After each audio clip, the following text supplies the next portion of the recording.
Bienvenue dans la vie, la vraie, le podcast qui parle des vrais gens et des artistes de la vie. Aujourd'hui, j'ai le plaisir, la joie d'accueillir Alexia Savé.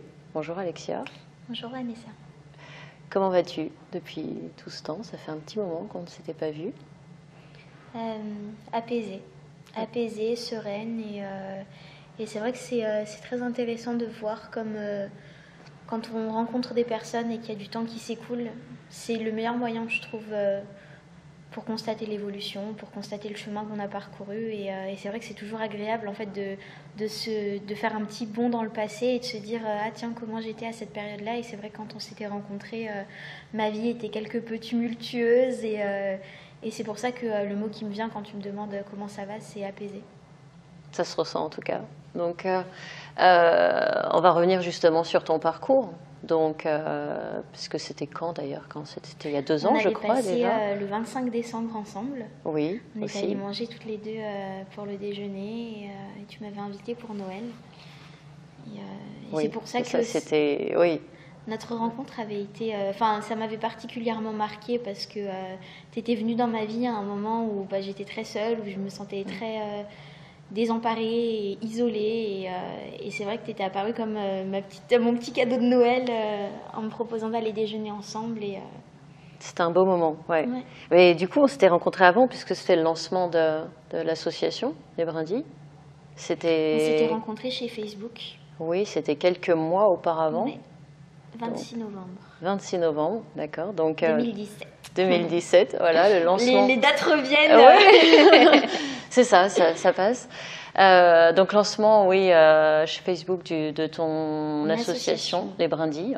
Ouais, on avait inauguré mon association avec du coup Laurent Soli, le DG de Facebook France, et j'avais convié des personnes qui me suivent, qui me soutiennent, qui m'encouragent depuis, notamment sur les réseaux sociaux et depuis toutes les années où je me combats, où je me bats, où je partage mes aventures, mes tempêtes quotidiennes sur Facebook et c'était l'occasion du coup de se retrouver et effectivement d'inaugurer l'association que j'ai fondée qui avait et a pour mission d'accompagner des jeunes femmes qui ont été fragilisées par un accident de la vie.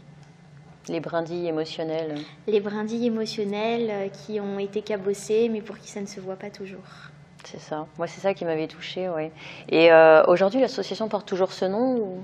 Alors, l'association a bien évolué du coup depuis 2017, presque autant que moi.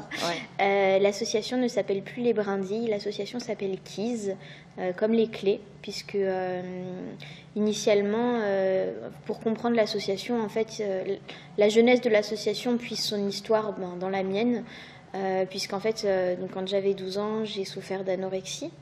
Et en fait, l'anorexie était le résultat du harcèlement et des violences sexuelles que j'avais subies. Et en fait, j'ai découvert le système de prise en charge, j'ai découvert le système de santé, j'ai découvert le système hospitalier. Et c'est vrai que face à toutes ces carences, face à toutes ces lacunes et face au manque de compréhension et surtout de pertinence des soins qui étaient proposés, je me suis dit qu'il fallait créer quelque chose de plus humain, de plus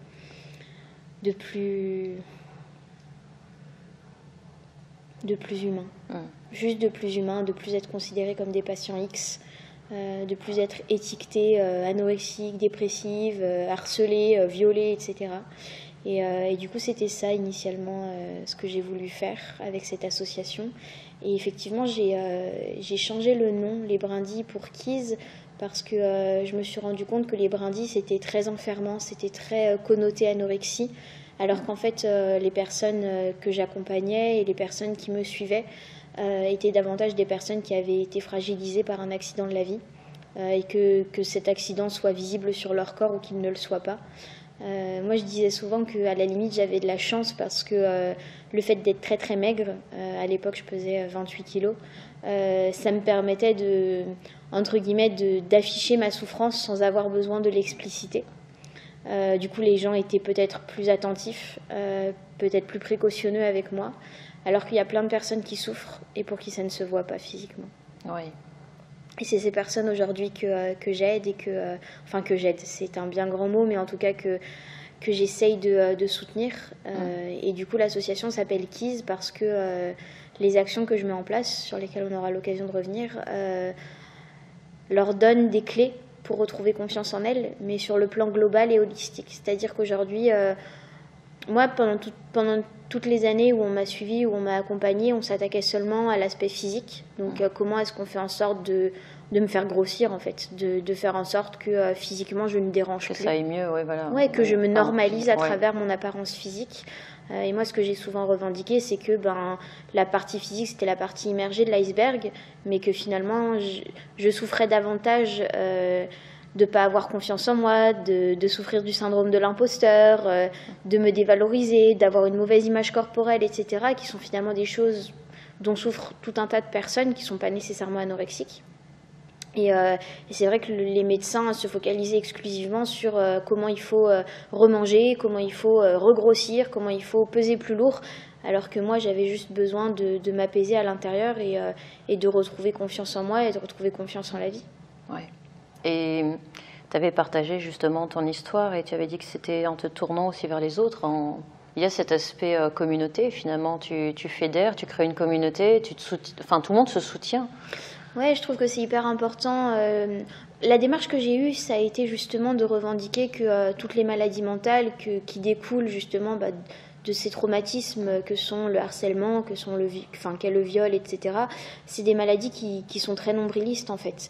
C'est-à-dire qu'on ne voit que nous, on ne pense qu'à notre souffrance. Et je pense que c'est à partir du moment où on passe du je au nous qu'on peut réussir à s'en sortir et qu'on peut réussir justement à retrouver le plaisir de vivre et l'envie de se battre.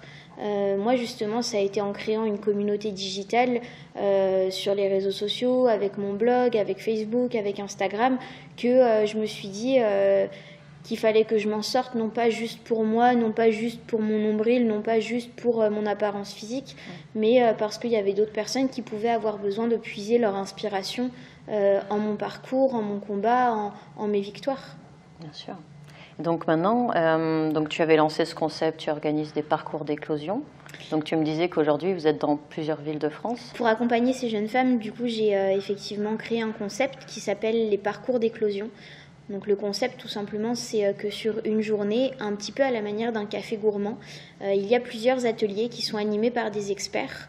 Donc il y a des ateliers cuisine, des ateliers massage, photo, coiffure, maquillage, yoga. Et l'idée c'est que chacun des ateliers est un moyen pour les participantes de se réconcilier avec elles-mêmes sur le plan global et holistique, parce qu'on va aussi bien réapprendre à cuisiner, réapprendre à se réconcilier avec son corps à travers le maquillage, à travers la photo, à travers le yoga. Et donc ces parcours d'éclosion sont effectivement implantés aujourd'hui dans 8 villes de France. J'ai commencé l'année dernière à Paris. Donc j'en ai fait 4 dans des lieux différents. J'ai commencé au siège d'Airbnb. Après j'en ai fait un à la mairie. Après voilà, on en a fait plusieurs pour tester le concept, pour voir si c'était pertinent, pour voir si ça plaisait, pour voir si ça avait un vrai intérêt pour les jeunes femmes qui venaient à ces journées. Et voyant que ça plaisait, voyant que justement ma communauté digitale, qui parce qu'elle est digitale, était implantée de partout en France, m'envoyait régulièrement des messages en me disant quand est-ce que ça vient à Bordeaux, à Toulouse, à Lille, etc. Assez naturellement, et parce que du coup il y a eu plusieurs événements, notamment le concours Facebook dont je te parlais tout à l'heure, que j'ai remporté, plusieurs événements qui m'ont permis justement de me dire c'est le moment d'essaimer et de développer le concept dans d'autres villes de France. Et donc là, oui, effectivement, on en est à 8 villes de France dans lesquelles on est déjà implanté. Et ça marche bien, et ça plaît toujours autant, et c'est innovant, et ça fait du bien. Oui, les femmes en sortent transformées. Oui, il y a une vraie métamorphose. Ouais. L'éclosion, parcours d'éclosion, et c'est vrai qu'on voit le vrai impact, et juste en fait de pouvoir me dire que j'ai réussi à créer ce que moi j'aurais aimé trouver quand j'étais en souffrance, et quand pendant littéralement la moitié de ma vie j'ai erré d'hôpital en hôpital, d'hospitalisation en hospitalisation, et de voir qu'en fait rien ne marchait parce que ce qu'on me proposait ne fonctionnait pas. C'est chouette de se dire qu'on a un vrai impact. Puis c'est souvent ça, on crée ce dont on a manqué, ou ce dont on a manqué, ce qui nous aurait fait du bien à nous. C'est ça. Et tu me disais aussi, donc tu as un livre qui sort, parce que tu en avais déjà écrit un.